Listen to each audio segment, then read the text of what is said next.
Olá pessoal, começa aqui o programa Especial Saúde Diagnóstico numa parceria com a CBDL, Câmara Brasileira de Diagnóstico Laboratorial. Hoje estamos muito felizes.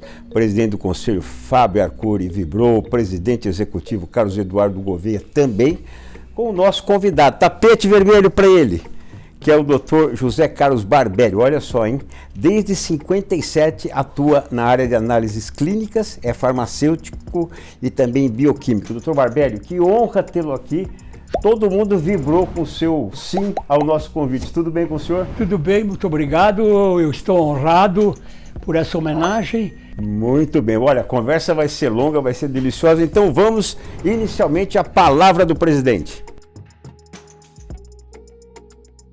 Olá, sejam todos muito bem-vindos. Hoje é com grande prazer que nós anunciamos mais um especial saúde diagnóstico da CBDL.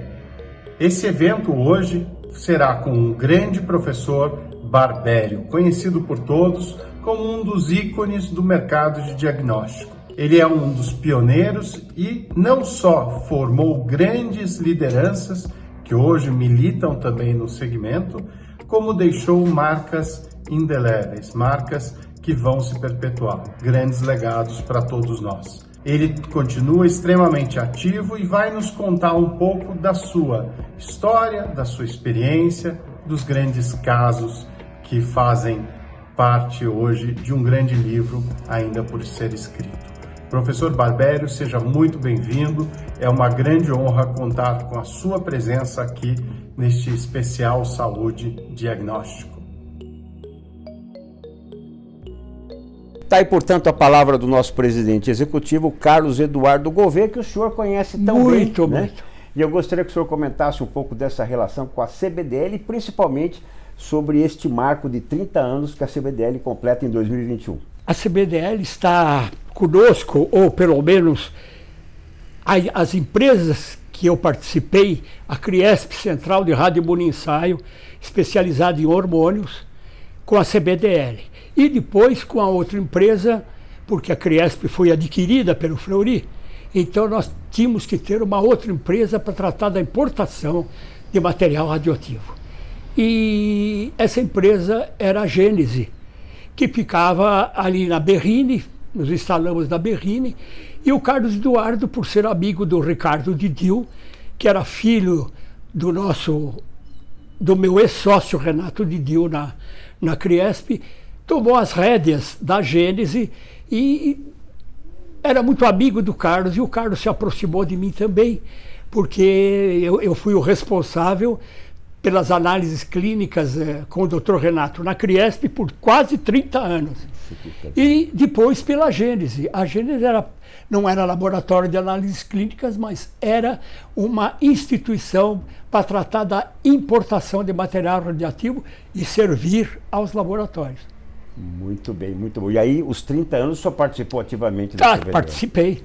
Perfeito, muito bem. Bom, o senhor veio ao mundo por São Carlos, né? Então conta um pouquinho dessa biografia, desse início de carreira profissional, porque de São Carlos só veio para São Paulo, para o bairro da Liberdade, que o recebeu por aqui. Exatamente, mas é pouca coisa de São Carlos. Eu só gosto de brincar com meus filhos e de dizer que São Carlos é a capital da cultura do estado de São Paulo. Puxa, que bacana. E eles fazem brincadeira comigo. Mas é verdade, São Carlos é uma universidade maravilhosa, polo interior dinâmico. Né? Eu vim de lá com quase 5 anos. E voltei algumas vezes. Esses 5 anos, até a minha idade de adolescente, eu fui um jogador de futebol, brincadeira na rua, tudo que o moleque podia fazer eu fiz. E aí eu cheguei aos 18 anos. E aos 18 anos, para ajudar a família, eu sou o último de uma família de 8 irmãos. E eu sou o mais jovem. Tanto é que hoje não tem alguém que possa me dizer alguma coisa, porque eles todos já morreram. Puxa. Só estou eu como vivo, o último que... E eu fui trabalhar na Secretaria da Agricultura por 1 ano, porque meu irmão achou que eu devia ajudar um pouco a família. E eu fui para a Secretaria da Agricultura, trabalhei 1 ano e pouco na Secretaria da Agricultura, mas eu não gostava daquele trabalho burocrático. Na verdade, o que eu gostava mesmo era de ciência, porque eu estava no científico e a ciência começou a me importar um pouco pelo conhecimento que veio trazendo na área do curso científico. E aí, de tanto aborrecer meu mano, ele era secretário da Faculdade de Filosofia, Ciências e Letras da USP, que congregava a química, a biologia, a física e as ciências exatas. E ali tinha o laboratório de genética do professor André Dreyfus. E ele era amigo do pessoal, porque ele era o secretário da faculdade. Ele falou, fica aqui na genética, então. Eu falei, bom, eu adoro, quero ficar no microscópio. Aí comecei a minha vida olhando o microscópio, mas ainda estava cursando o científico. Logo depois, em 1951, eu fiz força para ser técnico de laboratório da Faculdade de Medicina. Havia uma vaga e o próprio professor Dreyfus, meu mano, tal, intercederam junto à Faculdade de Medicina para eu trabalhar. O diretor chamava-se Jaime Cavalcante de Albuquerque. Ele era diretor da Faculdade de Medicina e, ao mesmo tempo, o chefe da disciplina de Química Fisiológica, que era do 1º ano de Medicina. E eu fui como técnico, sem saber muita coisa, mas comecei a me aculturar na área da química, principalmente a química fisiológica, que me interessava bastante. E ali nós ajudávamos os alunos do 1º ano que eram obrigados a cursar química fisiológica durante 1 ano. Como é que eu participava? O meu chefe chamava-se Cruz, era um químico industrial, mas que tinha uma boa formação nessa área, e eu comecei a trabalhar com ele para entregar o salão dos alunos de aulas práticas com todo o material. Então, eu e ele sabíamos o que tinha nos materiais que nós entregávamos para os alunos. E, principalmente, nas provas, nas sabatinas, nós sabíamos os valores, os resultados, né? E muitas vezes até dávamos um empurrãozinho para os alunos. E aí foi minha vida, porque aí eu entrei na faculdade de farmácia e bioquímica e acabei terminando o curso como técnico de laboratório. Só que eu já estava cansado de ser técnico. Eu queria alguma coisa porque eu já estava formado, precisava ter um posto um pouco melhor do que simplesmente um técnico. E aí aconteceu que o professor Dr. Rômulo Pieroni era um misto de físico e médico. E no Hospital das Clínicas ele era um médico que tratava de todo o equipamento que servia aos laboratórios.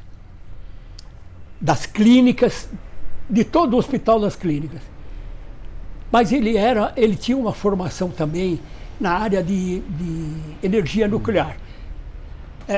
Muito pequena, mas de qualquer maneira ele tinha sido convidado para fazer alguma coisa além do laboratório que ele ocupava o posto de diretor, com outros do Hospital das Clínicas, para montar um laboratório de radioisótopos. E ele, ao passar pela sala do meu irmão, ele nem me conhecia, ao passar pela sala do meu irmão, que era diretor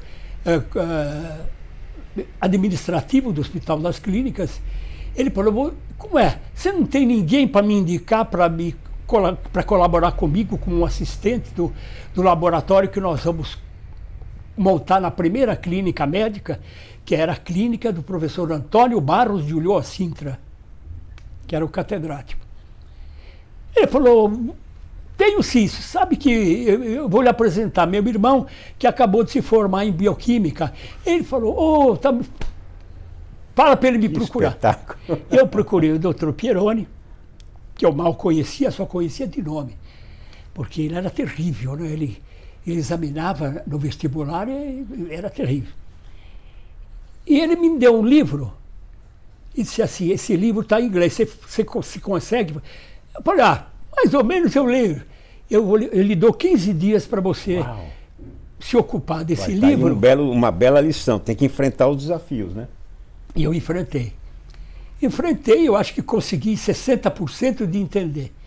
Entreguei o livro para ele e falou, você vai começar comigo na primeira clínica médica, serviço do professor Sintra, que nós vamos montar um laboratório de radioisótopos lá, cujo início nós vamos tratar da glândula tireoide, com iodo radioativo. E aí começou minha vida. Começou minha vida com ele por 4 anos dentro do Hospital das Clínicas.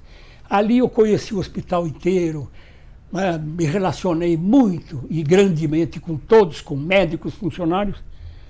O que é que eu fazia no laboratório de radioisótopos? Além do iodo 131 para a glândula tireoide.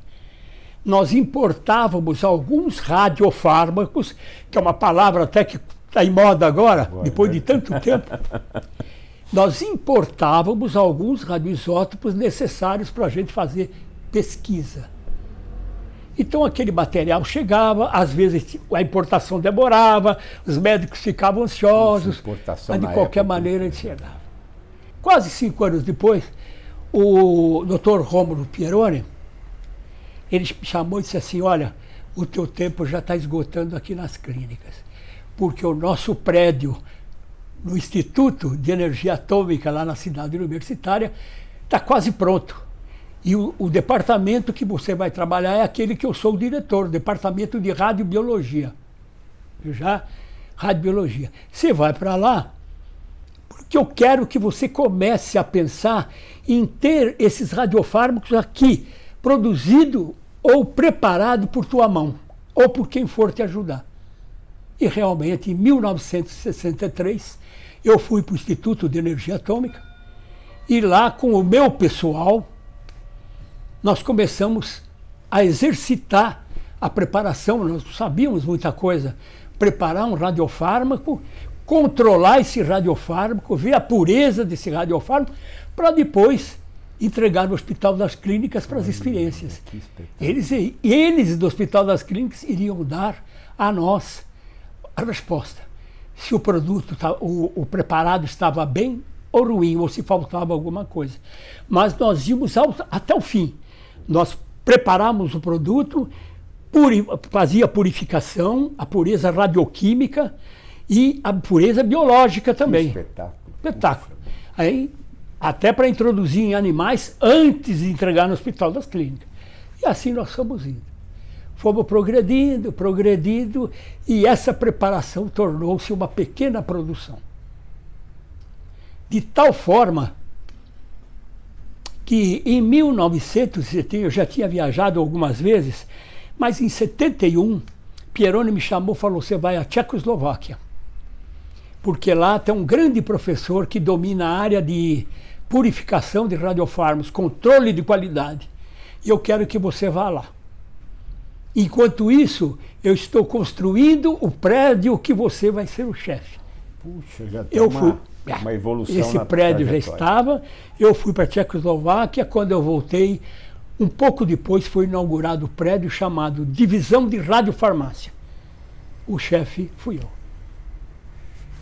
Nesse tempo, ou mais ou menos 1978, o Instituto de Energia Atômica mudou de nome para IPEM, Instituto de Pesquisas Energéticas e Nucleares, IPEM, que eu continuei. E aí aumentou o volume, porque já estávamos vários funcionários, vários pesquisadores contratados, então nós estávamos evoluindo muito bem com os radiofármacos mais importantes da época, embora alguns importados ainda devessem acontecer, porque era difícil para nós. E eu fiquei chefe da radiofarmácia, como chefe da divisão, e o Pieroni, superintendente do Instituto, ele era superintendente geral, até começo de 78. Porque eu era também professor da universidade.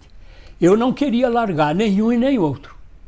Mas houve um momento em que era preciso saber se o que gostaria de continuar no IPEM ou ir para a USP, como eu já fazia parte.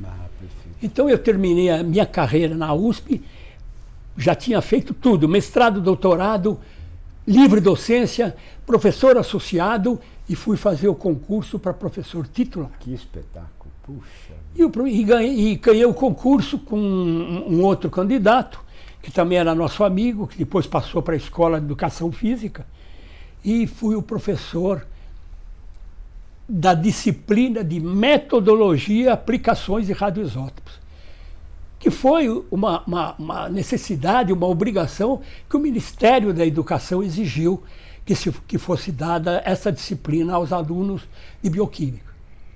Eu ocupei esse posto, fiz toda a minha carreira com radioisótopos, justamente por causa do protocolo de cooperação entre USP e Instituto.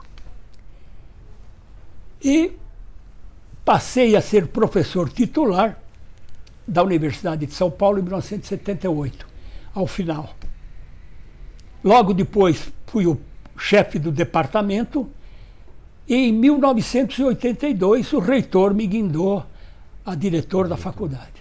De 82 a 86 eu fui o diretor da faculdade por 4 anos e, se bem me lembra,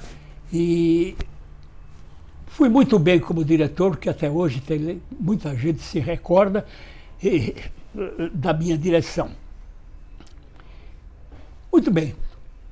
Em 1986, o pessoal perguntava: como é, você já tem idade para se aposentar?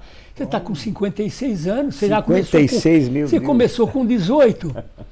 Eu falei: não, talvez eu me aposente, mas eu estou pensando numa outra coisa.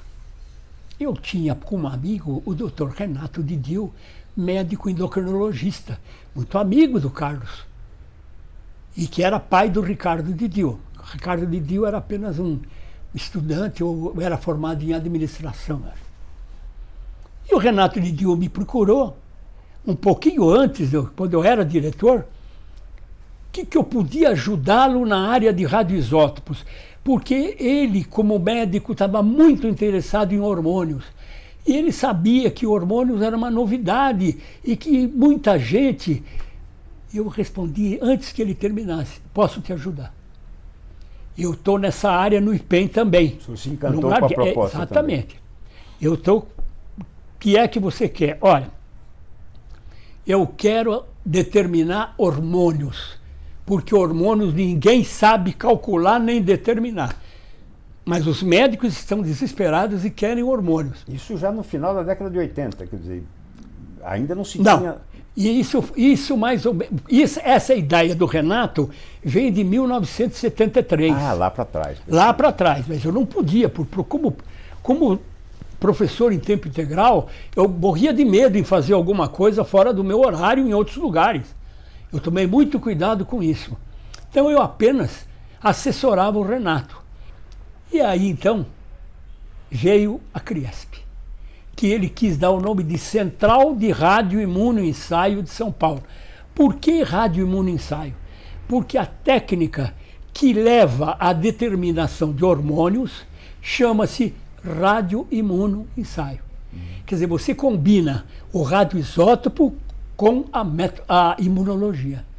Combinando radioisótopo com imunologia, você tem alguma coisa desse sentido. E que aí você pode calcular, determinar hormônios de interesse da medicina endocrinológica, porque o Renato era um endocrinologista. E aí começamos a determinar hormônios. De que maneira? Por essa central que ele abriu com o nome que ele quis e desejou, que até hoje eu tenho coisas aí. Nós começamos a trabalhar, nós fazíamos do consultório médico do Dr. Renato uma parte, o laboratório de radioisótopos, na rua Itapeva, 518. E ali ficamos algum tempo até que precisávamos de um lugar maior. E esse lugar nós descobrimos na Berrini, que ainda era um lugar que alguns portugueses tinha plantação de verduras ali junto da Marginal, verdura para vender na feira, era tudo assim. Que a família Bratic, né, de arquitetos, isso, descobriu ali como... exatamente, né? Até os Bratic nos visitaram lá para saber, olha, não sabíamos que aqui ia ter um laboratório, tal. Fantástico. E ali começou um predinho, um prédio um pouco maior, as casas que estavam ali, muita gente morava em casas, e ali começamos realmente na Berrini a fazer funcionar o laboratório. E aí nós tínhamos, depois de um certo tempo, 3.500 laboratórios cadastrados em todo o Brasil, que espetáculo, que mandavam os exames para São Paulo. E nós criamos, então, um sistema de receber no aeroporto o sangue, o soro ou o plasma e levar diretamente, mas tudo isso de uma maneira organizada, tudo direitinho. Tirar do aeroporto era a coisa mais, no começo difícil, depois ficou uma coisa geral. Com o tempo, nós passamos a ter problemas com não a Anvisa, mas era chamava-se, não era a Anvisa, mas era o Ministério de Vigilância, que era no Ministério da Saúde. Mas nunca tivemos problemas para tirar o radioisótopo da alfândega, porque nós precisávamos desse radioisótopo para poder funcionar os hormônios, né? Para determinar os hormônios. E foi uma época muito bonita. Uma época que eu acho que mais trabalhei, mais me esforcei, com mais tempo para a cabeça funcionar. E aí continuamos a trabalhar cada vez mais. Houve uma época que nós tínhamos milhares de hormônios para determinar durante o mês, milhares e milhares. Foi o grande laboratório de São Paulo na determinação de hormônios. E isto aí começou não a preocupar, mas despertar uma certa curiosidade para outros laboratórios que ou mandavam para nós os exames, o sangue, ou então algum despertamento de querer comprar a Criesp. Mas isso foi levando. Renato Didil segurou essa Criesp até onde pôde. Hoje eu estou com 90, naquela época ele já tinha 80, né? E aí houve a dificuldade, até que o Fleury adquiriu. Eu não gosto de falar nós vendemos, nem que eles compraram. Eles adquiriram. Foi natural, né? Adquiriram. E eu já estava praticamente fora da Criesp, mas ainda sócio. E qual foi a nossa decepção? Porque imaginávamos que a Fleury fosse continuar, não como Criesp, mas como continuar o trabalho de determinação dos Fleury, hormônios. Né, claro, não se interessou pelas milhares, pelas centenas de laboratórios que nos mandavam exames, e afinal de contas desapareceu a Criesp. Desativou o setor, a área. Terceirizam talvez isso hoje. Ainda nós ficamos presos ainda há algum tempo ali, até depois passar definitivamente para o Fleury.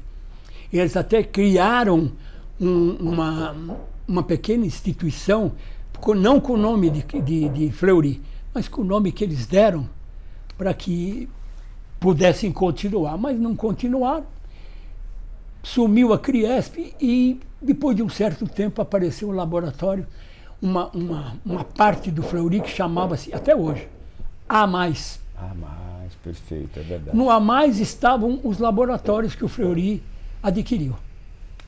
Essa foi a minha vida dentro da Criesp. Eu fui pioneiro nos radiofármacos e fui pioneiro também na determinação de hormônios por radioimunensaio. Bom, é por isso, né? O Dr. Barbério contou aqui, parece que ele fez muito, mas isso é um pedacinho só dos 90 anos de vida do Dr. Barbério. Ele resumiu isso, com certeza, magnificamente, e é por isso também chamado de missionário da radiofarmácia, né? É um termo carinhoso que deram ao Dr. Barbério. Agora, há 5 anos, quando a CBDL completou 25 anos, o senhor recebeu o primeiro prêmio Destaque do Ano Laboratorial, né? Das mãos do Fábio Arcuri, presidente do Conselho. Então eu queria que o senhor trouxesse um pouco também daquele momento, né, de ter sido o primeiro homenageado com esse troféu. Exatamente, eu não esperava essa homenagem, não é, do Carlos e do diretor, do presidente, né, que foi meu aluno, né, o Fábio Arcuri. O Fábio Arcuri foi meu aluno, um bom aluno, né? E ainda bem que o senhor livrou o Fábio da, né, tá falando que ele foi um bom aluno, ainda bem que o senhor Não, ele foi bom aluno, ele foi bom aluno mesmo. E até me visitou algumas vezes, porque é uma curiosidade. Eu tinha um grande amigo de infância que morou nos Estados Unidos muitos anos, 50, morreu, faleceu há 5 anos. E um belo dia, o Sidney, esse meu amigo, trouxe um saxofone. Chegou para mim e falou: Barbieri, eu sei que você não toca nada, mas esse saxofone acho que veio errado. Você sabe alguém que queira? Olha, por incrível que pareça, eu não fiz propaganda, mas falando de boca em boca, eu acho que o Fábio se interessou. Puxa, que bacana. Fábio veio aqui, eu entreguei o saxofone para ele. Outra qualidade do Fábio, então, né? Eu não sei se ele toca ainda, brinca, mas é uma grande criatura. Gosto muito dele como do Carlos. Mas aquele foi um prêmio que eu não esperava, fiquei muito honrado. E ali estava a Dália, querida Dália. Nos deixou também, né? Também foi aluna. E esse prêmio, infelizmente, está lá no sindicato. Por quê? Porque depois que eu me retirei por causa do Covid, da pandemia. O senhor vai contar depois. Eu vim para casa, né? Eu vim para casa e parou o sindicato.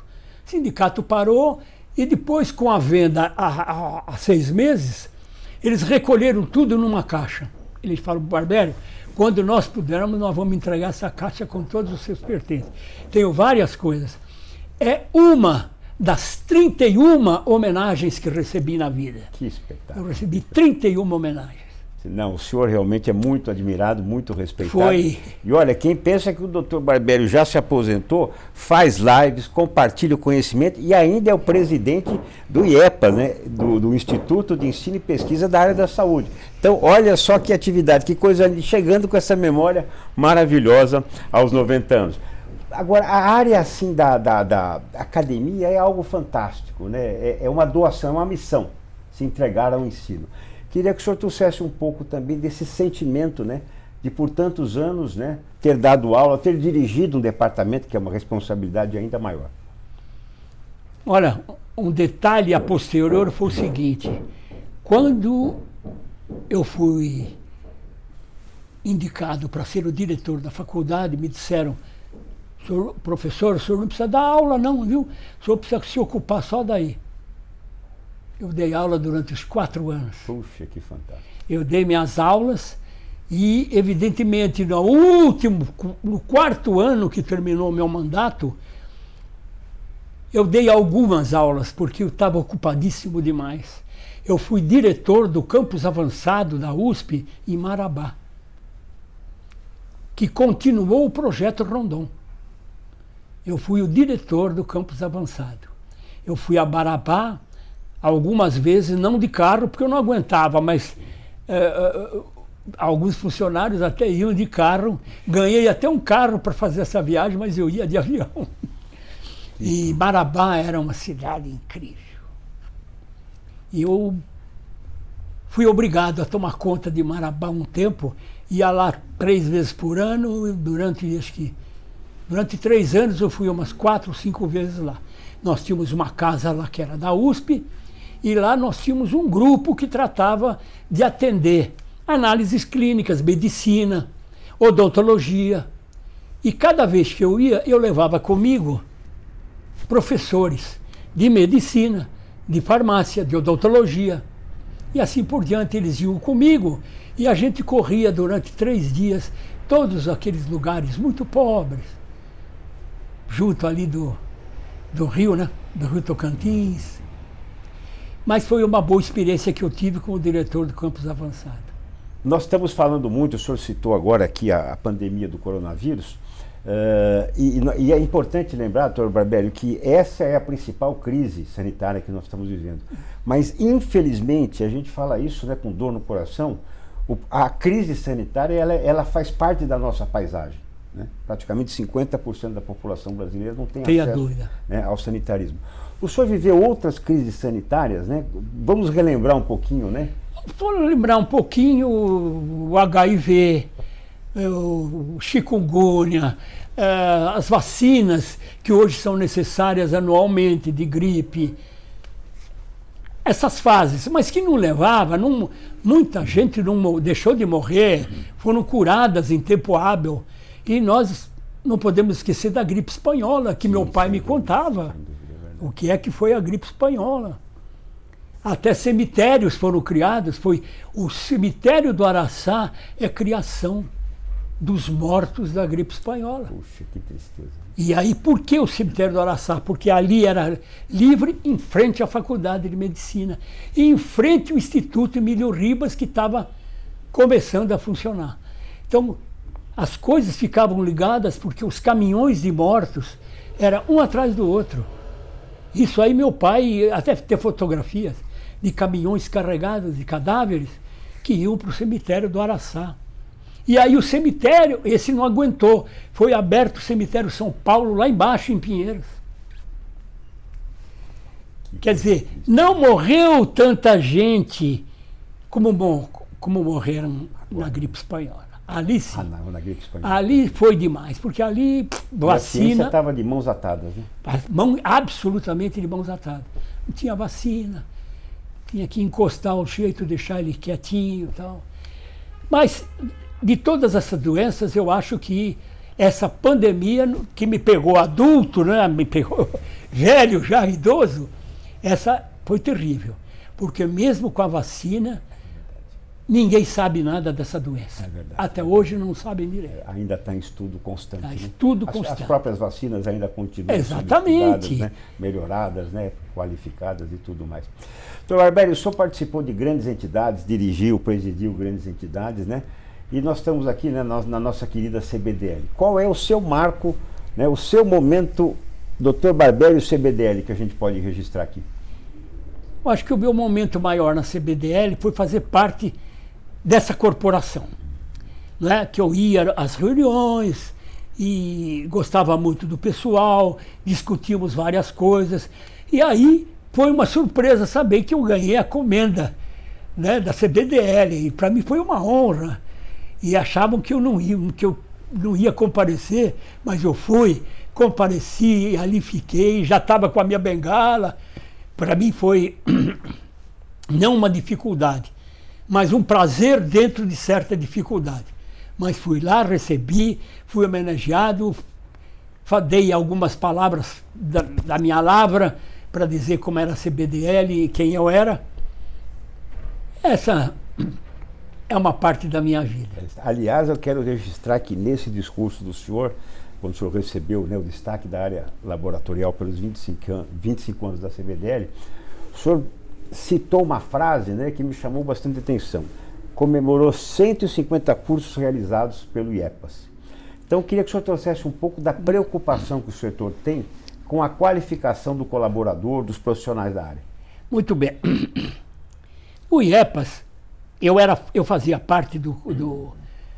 Eu nunca pensei em fazer parte de sindicato, jamais. Eu nem sabia o que era um sindicato.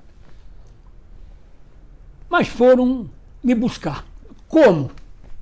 O doutor Dante, que era o presidente do sindicato, ficou sabendo que na juventude, ou até um pouco antes, eu fui amigo da esposa dele. Éramos jovens, brincávamos na rua. Ele ficou sabendo disso porque ele já era dono de hospital, Dante Ancona Montanhana.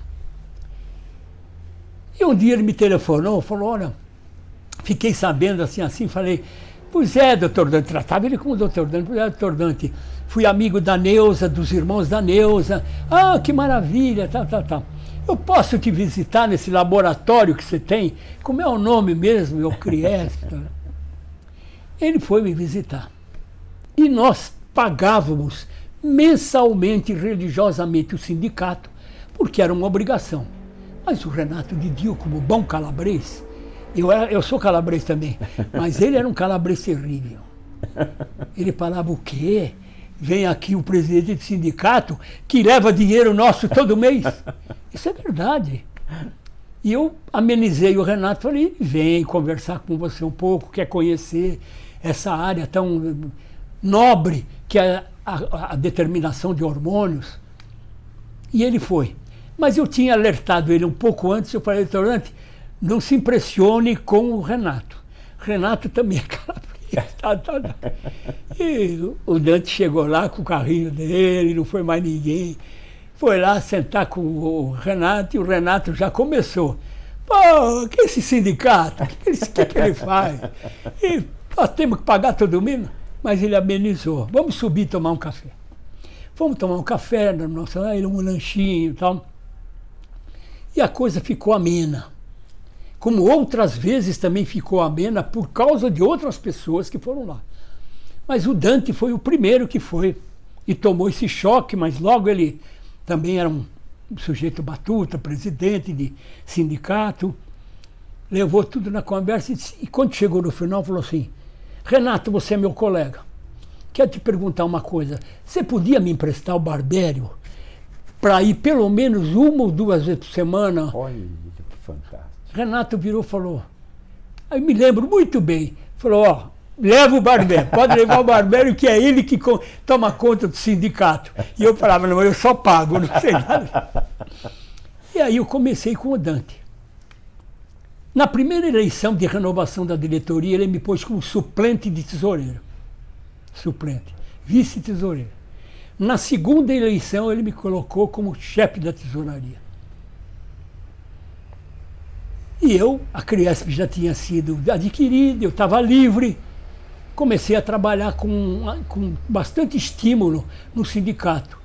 Eu sabia que o sindicato, às vezes, dava cursos para pessoal ligado a laboratórios, mas que não tinham formação boa. Então o Dante me chamou e falou que nós não podíamos criar um instituto de ensino aqui. Eu te dou a direção dele, porque você é um professor, você sabe tudo dessa área de ensino. E nós começamos a dar aulas para o pessoal de hospitais. Os hospitais nos pagam e, em retribuição, nós oferecemos cursos para os hospitais. E assim o IEPAS começou. O instituto foi instalado. E como que foi instalado? Avisando todos os hospitais, os nossos funcionários do interior, para se comunicarem também aos hospitais diretamente, que agora nós iríamos oferecer cursos para treinamento de funcionários do hospital. Que espetáculo. Então, consultava os hospitais, dizia: o que é que vocês estão precisando na área de funcionários? E, olha, funcionários aqui ocupam funções e cargos que não tem nada a ver. Nós queremos treinar esse pessoal melhor. E assim começou.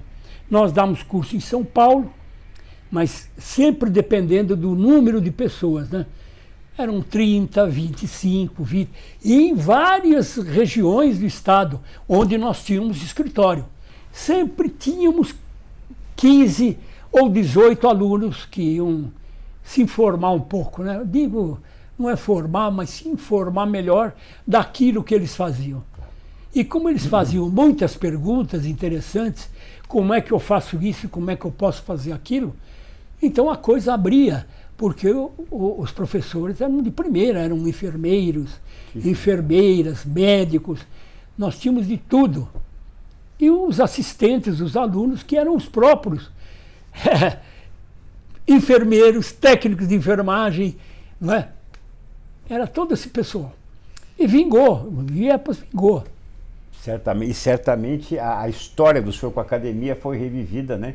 Com a vontade de ensinar, de preparar as pessoas. Ah, sim, nem tenha dúvida. Mas que história linda. Olha, doutor Barbério, eu, como biógrafo, estou aqui encantado com a sua história, né? Tenho certeza que a gente ficaria aqui horas e horas conversando, mas para encerrar, eu quero que o senhor é um vencedor, né? Na sua trajetória pessoal, com uma família linda, constituída, na trajetória profissional, e também um vencedor do coronavírus.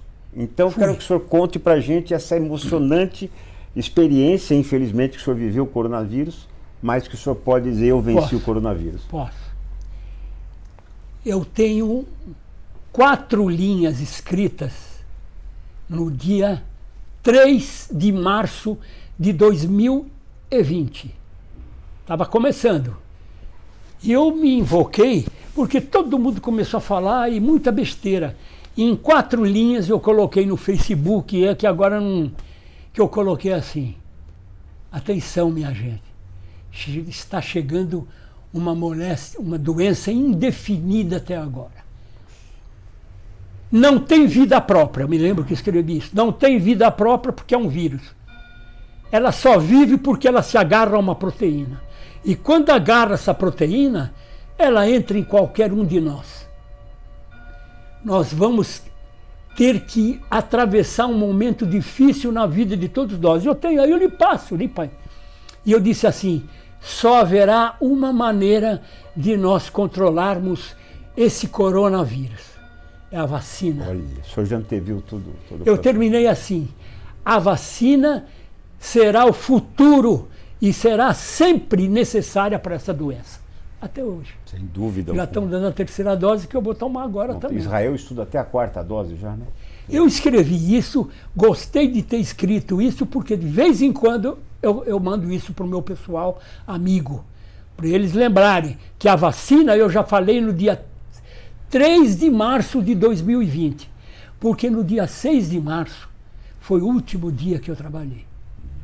Perfeito. O sindicato ia economizar seu tempo e ia convocar apenas alguns funcionários enquanto começasse a pandemia. E aí eu me retirei em março de 2020, acompanhei toda a história da pandemia, como ela se desenvolveu, acompanhava tudo que se escrevia e acabei ficando doente. No dia 7 de dezembro, eu me lembro que eu até brinquei com o meu pessoal. Falei: olha, amanhã, 8 de dezembro, eu estava na Itália e lá é um feriado total, porque é dia de Nossa Senhora, 8 de dezembro. E eu falei: sabe aqui no Brasil que se comemora, que vocês nunca souberam? É o dia da Piracema, o dia que o peixe sobe o rio. E lá em Piracicaba era uma maravilha, ele subiu o rio mesmo. Hoje. Então eu disse isso para o meu pessoal, dia 7. Mas eles acharam. É o dia do aniversário da minha filha, dia 7 de 7 dezembro. de dezembro. Puxa vida. Parabéns para ela. Quando foi a noite do dia 7 de dezembro, meus filhos vieram aqui, minha neta, acho, me encontrou deitado no sofá, coisa que eu não faço, eu não durmo de dia. Almoço, fico em pé, não nada. E eu estava: ai, vô, nunca vi você nesse sofá dormindo. E eu não falava nada, sabe? Eu virava: o que é, minha neta? Que é? Ela já chamou minha filha, falou: eu não estou gostando do vô. Aí vieram minhas 2 filhas e já me encontraram meio. Aí falou: vamos já para o hospital, pai, faz favor. Eu falei: não, já é tarde, eu vou amanhã. Ainda me lembro que eu disse isso. Hoje eu não vou. Não vou. Agora é noite já. Eu vou dormir. Ficaram aqui. Eu acordei pela manhã, já completamente fora da existência de José Carlos Barbieri. Eu não sabia. E fui para o Oswaldo Cruz, chamaram o meu cardiologista, que é muito meu amigo. Ele foi junto e já me internaram na UTI. Já fiquei na UTI, nunca mais soube nada, a não ser o dia que eu vim para casa. Quantos dias foram? 52. 52. O senhor foi entubado? 19 dias. Deus me livre. 19 dias. Eu não lembro de nada. Só me lembro que quando me disseram que meu neto tinha nascido. Meu bisneto.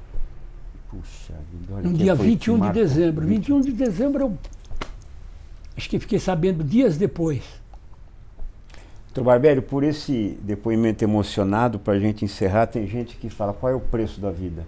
Eu pergunto para o senhor: qual é o valor da vida? Porque vida não tem preço, tem valor. Qual é o valor da vida?